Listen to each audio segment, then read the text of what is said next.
Okay, so our Coumadin population is approximately 60 to 70 patients that we currently have. The age ranges from early 20s to the late 80s. Some of our patients have been on Coumadin prior to 2016 to the present time. We have 2 dedicated Coumadin nurses that actually take care of our Coumadin patients. We have patients that not only come into the office for their lab work, but they also have home monitors. So we have results from either way. The first appointment for Coumadin, if a doctor decides he does want to place a patient on Coumadin, these are kind of things that we go through. We have an informed consent form that is signed by the patient and reviewed with the patient by the nurse. We provide a Coumadin educational handout to the patient, and we do have samples of those here today. Our provider typically orders the lab work when he wants to have the first PT-INR. Well, typically we do the first PT-INR that day, and then when he wants to recheck it. The provider sends a prescription to the pharmacy with a starting dose. Typically, we start patients on 5 milligrams daily, but sometimes the provider may want to do something differently. And then typically, we also follow up with the INR in 1 week after they start the medication. Our informed consent, it explains risks of life-threatening bleeding, anticoagulation. It explains why Coumadin or Warfarin is being recommended. And we do ask the patient to sign the form, stating that they agree to participate and actively participate and comply with the protocol. So as far as documentation, we have the electronic medical record, Athena Health. We add the medication that is ordered to the medication list. We have an actual Coumadin management tab on the chart that we update with each INR. Our EMR actually will take the result of the PT-INR from the lab and we'll put it onto that worksheet, and we'll show you a copy of that. We document dosage instructions to the patient, as well as when they are supposed to have their next lab work drawn.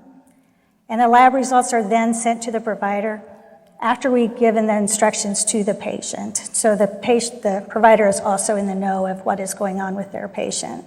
But it also takes it off of them. So we get these done very timely, same day, so that we can address any abnormal INRs that might need to be addressed that day. We don't have to wait for the provider to get to their messages.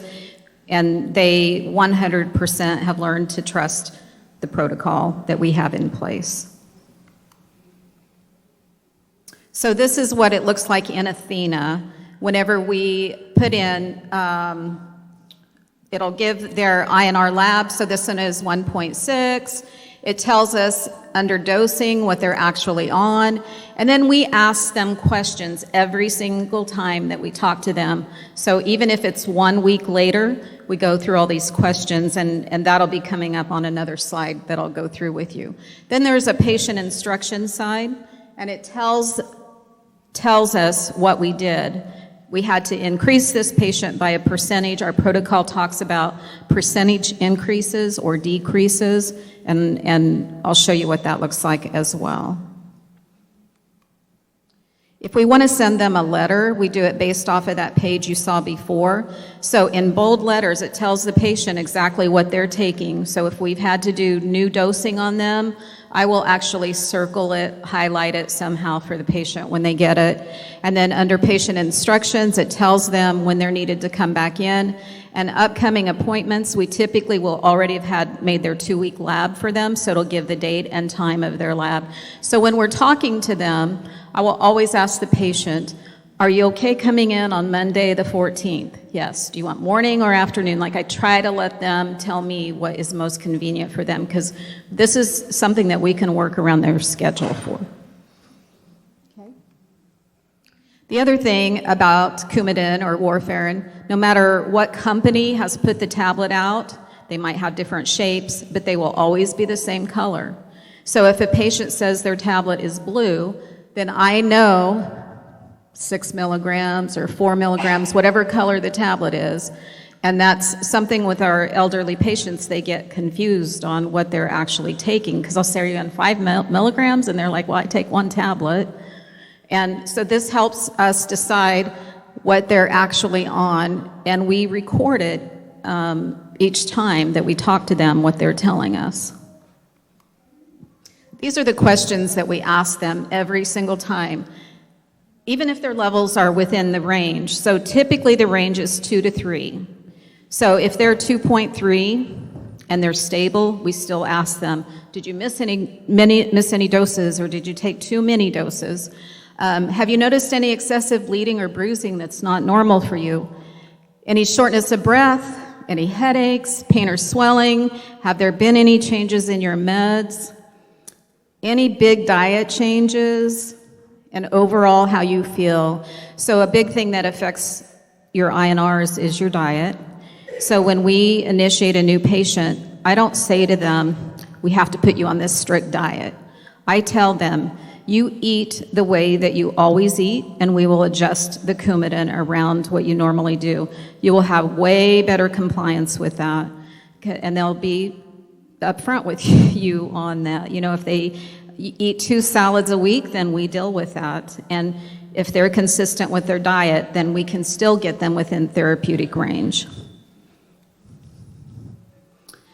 So determine the starting dose, target INR range. This is just a short version of what our protocol encompasses.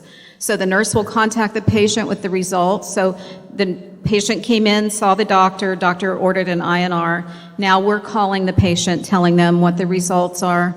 And then typically we would do a 1 or 2 weeks, depending on what their level is. We ask our screening questions. We continue to educate the patient. Every single phone call is an opportunity to educate them. So I will say to them, your level was 2.3. What does that mean to you? And then they have the opportunity to say, well, I think that's where I want to be.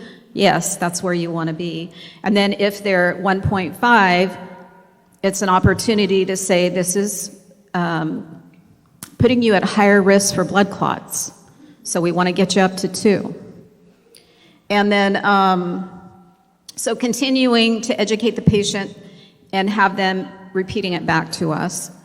Updating our med list, and so every time we make changes, we will update that med list to the new change, and we will document in there on a note section, INR due 6/1 of 23, so that everybody is on the same page as to when they need to be seen again for INR.